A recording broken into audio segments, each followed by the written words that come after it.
Hello everyone, and welcome to today's live video where we're going to talk things all over thinking. Hello Chantel, how are you? Hello. How are you? I'm good, how are you? I'm good, I'm very well, thank you. Brilliant. So today, brilliant, let's move on. Sounded like that, sorry. We did just have a quick catch up, so we already have had a talk, but we're not being rude, we swear. Today we're going to talk about overthinking, and if you're someone watching this video and you've experienced overthinking in any area of your life, please put your hand up or just physically type a 1, because that's what we're going to help you with today. And this is things that we all experience as humans, and when we can come up with solutions and why it's happening, we can really help ourselves move forward in our business and in our day-to-day lives. So that's what we're going to chat about today, so do feel free to engage. So overthinking, what do you think about the topic overthinking, Chantel? So I definitely think it's something that affects all of us. And one of the things I was talking about yesterday actually on my Instagram is like the actual cost that it's costing us every single day, that we do overthink. So for a lot of my clients, for instance, they have like a fear of visibility, for example. So, it could be things like, hey, sitting to write down like an Instagram post, for instance, or, like to hit that live button on Instagram or Facebook, and you're still sitting there perhaps like 3 hours later, and perhaps you've written a script and then you've deleted it and then you've rewritten it again and you still haven't hit publish. But meanwhile, then you find someone else in your industry has perhaps already posted something in 10 minutes and perhaps they've already got about 53 comments or something. Yeah. And I kind of just think every time you're kind of overthinking something that you should be doing, particularly when it comes to your business, you're actually how much money are you losing out on? Yeah. So that for me is quite a big thing, because we just think that we're being perfect and we're doing the right thing by overthinking and actually waiting for the time that we finally feel ready. But actually we could have lost so many opportunities by doing that. It's so true, and it is something that does affect us all 100%. And it is true what you said. It does stop us, it holds us back, because we try to wait, whether it's people we're working with or ourselves, try to wait for that perfect time to do something, to take the action, whether that be in the business or whatever it is we're doing.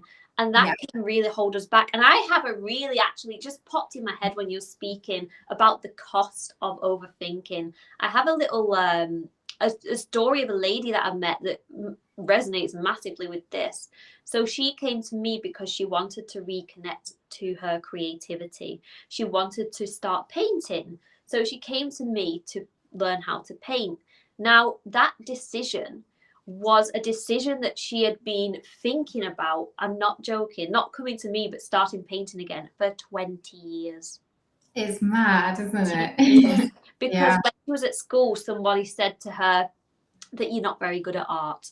Yes. And she took that on as her identity, and it took her 20 years to make the decision to move and to come back to what she wanted to initially do, which was painting.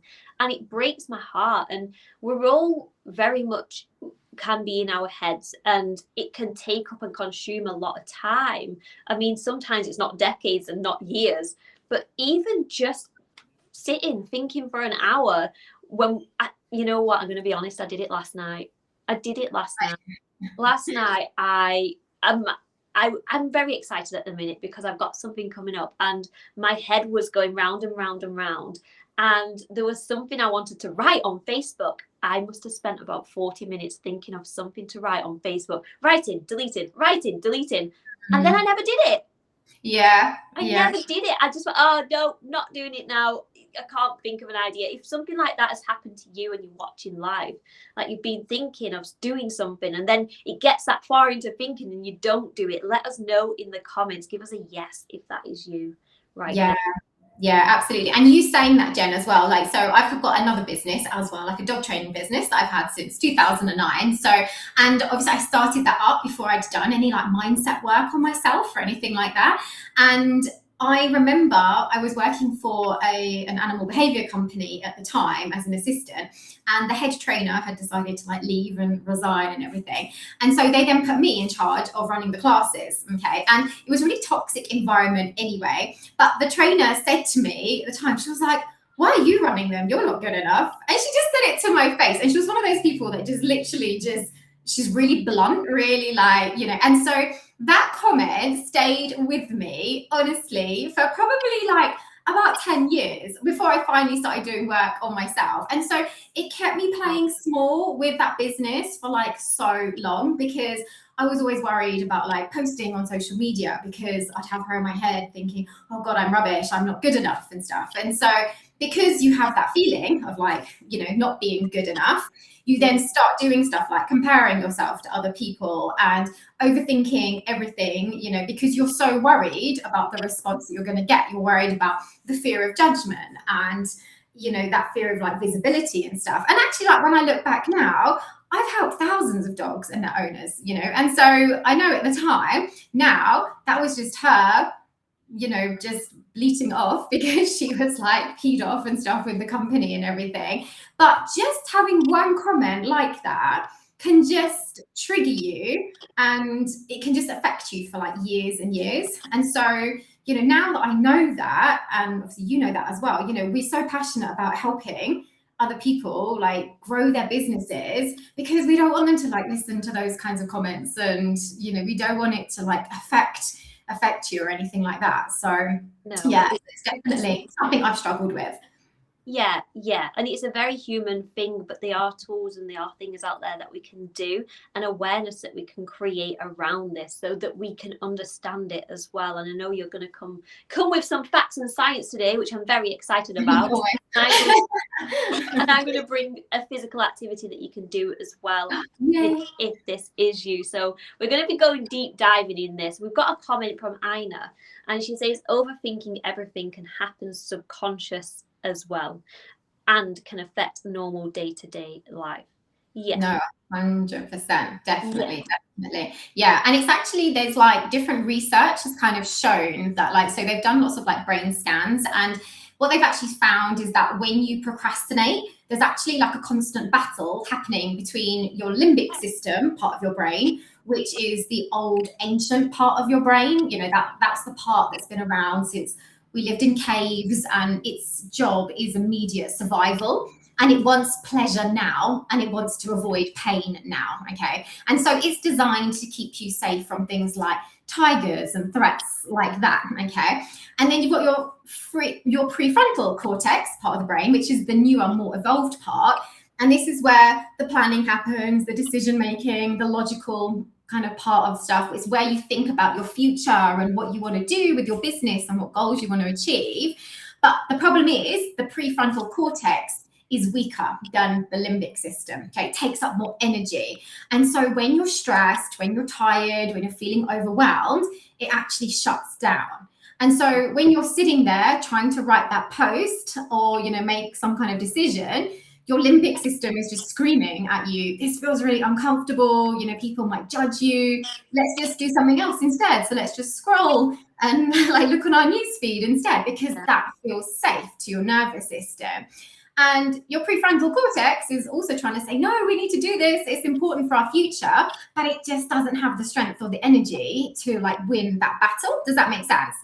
Yeah, it totally makes sense. It really does when you put it like that, when you've got the battle between the two parts of the brain. And when this brain is exhausted, the prefrontal cortex, when this one is like the child that's got all the energy, and then it's just like, oh, I'm a little bit tired now, the parent comes in and starts saying, no, you can't do that, you shouldn't do that. That's how I saw it visually in my mind. And I love the way that you explained it. And it makes so much sense as well know that it's not an us problem, a personality problem. It's a human very normal, very, very normal thing that happens to us when, it's just our brains doing its job 100%. So I love that you explain that. So thank you so much. And I just want to give, if anyone's here right now, if anybody, and I'd like your take on this, So one of the things I tend to do, I tend to do a lot of doodling, tend to do a lot of things like that. Whenever I'm overthinking, and whether I'm with a client and they're not necessarily wanting to draw or anything like that, what I do, I get them to get a piece of paper, and you can do this right now if you're here. It's really simple. Get a piece of paper and just write down everything that's in your mind.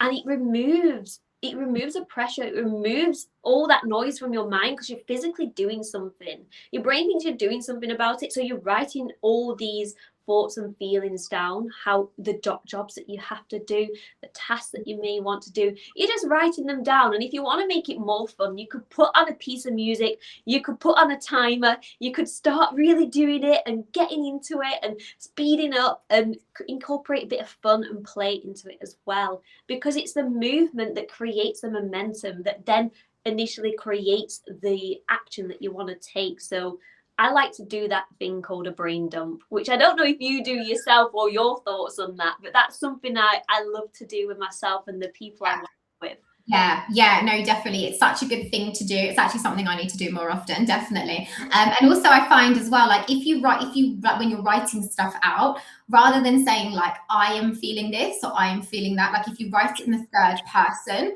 then you get like a disassociation from it as well. And so then that way it doesn't belong to you anymore. And so you're able to kind of like come away from it a little bit more as well.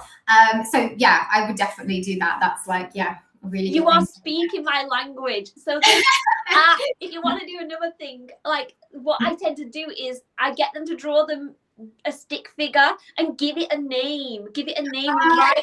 Yes, yeah. This person, and I love that. And yesterday I did one where we drew an animal. Imagine this job that you got to do as an animal. So then again, it associates it with something else, and then makes it more fun. And yeah. I love that. I get people to like name their, like, that critical voice that comes along in your head and stuff. I get people to name that. And so it's like, they can call it whatever you want. It can be like a villain from a movie, or like, it can be like, I don't know, just a funny name. And, it could be like something like Norman or Sarah or Karen or whatever. Yes. Like the Joker. It doesn't matter.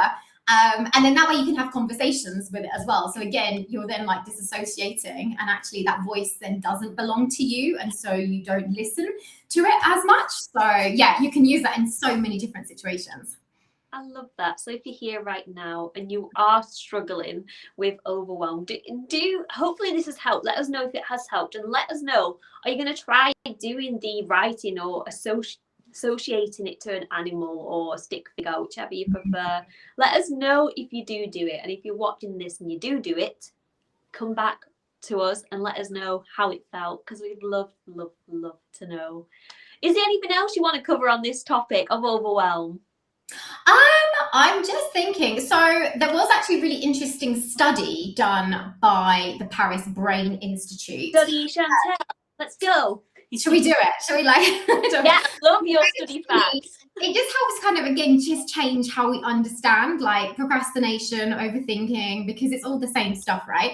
And so what they did was they did MRI brain scans, all right, combined with behavioral testing on participants. And what they identified was the exact region of the brain where procrastination decisions are actually made. And it's called the anterior cingulate cortex, okay? Now, this part of your brain is essentially like your internal calculator.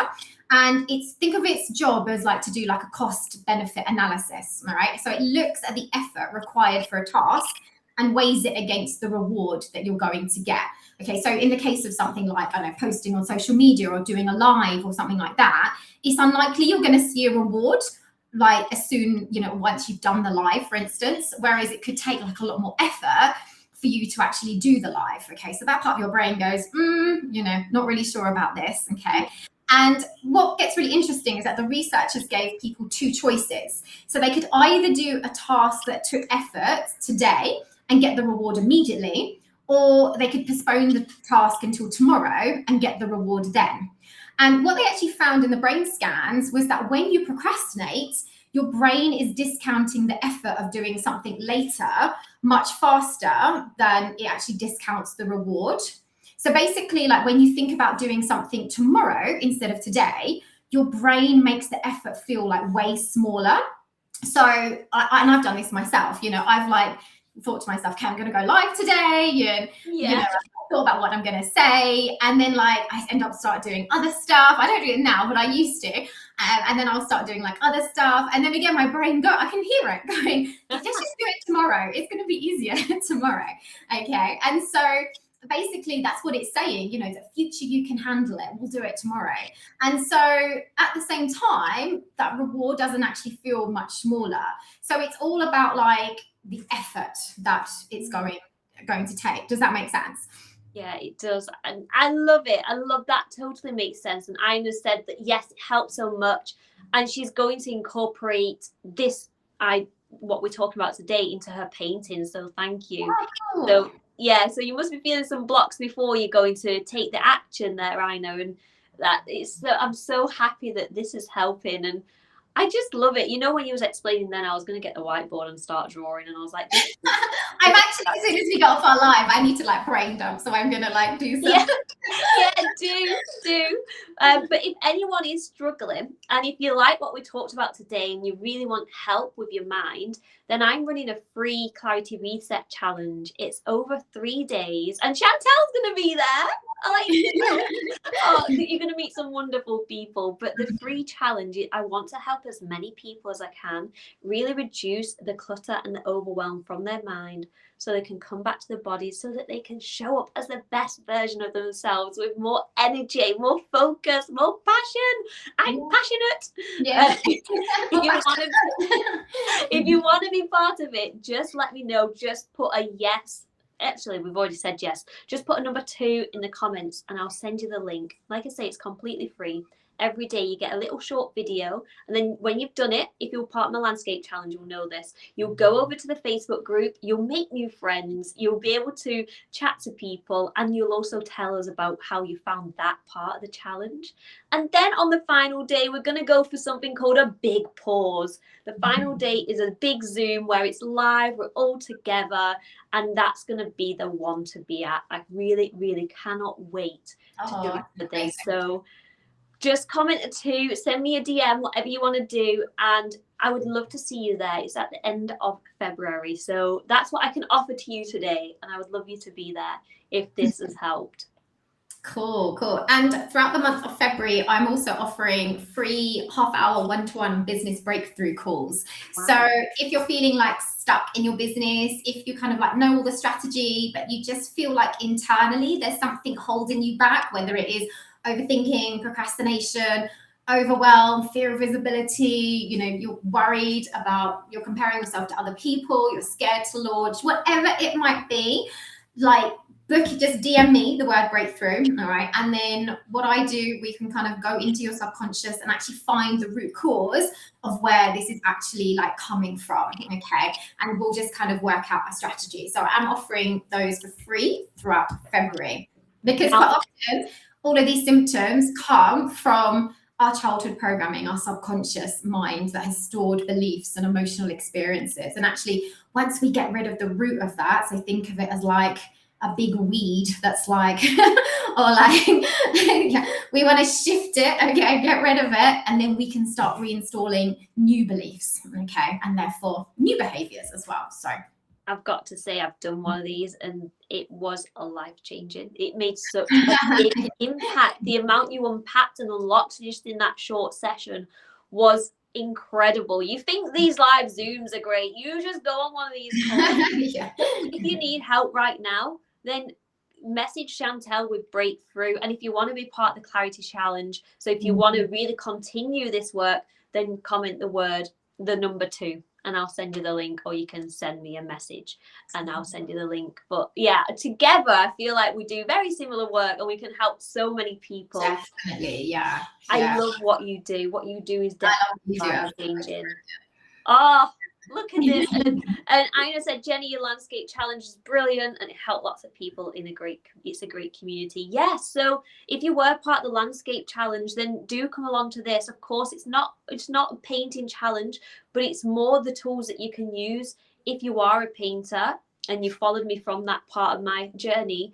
this can help you really get over the blank canvas and the overwhelm of the fear when you come to painting as well. So don't worry if you're not a business owner, you can still join. I promise I won't keep you helpful out. in so many different situations, isn't it? It's like, so useful. And again, it's just going to open up that part of your brain that sparks creativity. It's going to be amazing.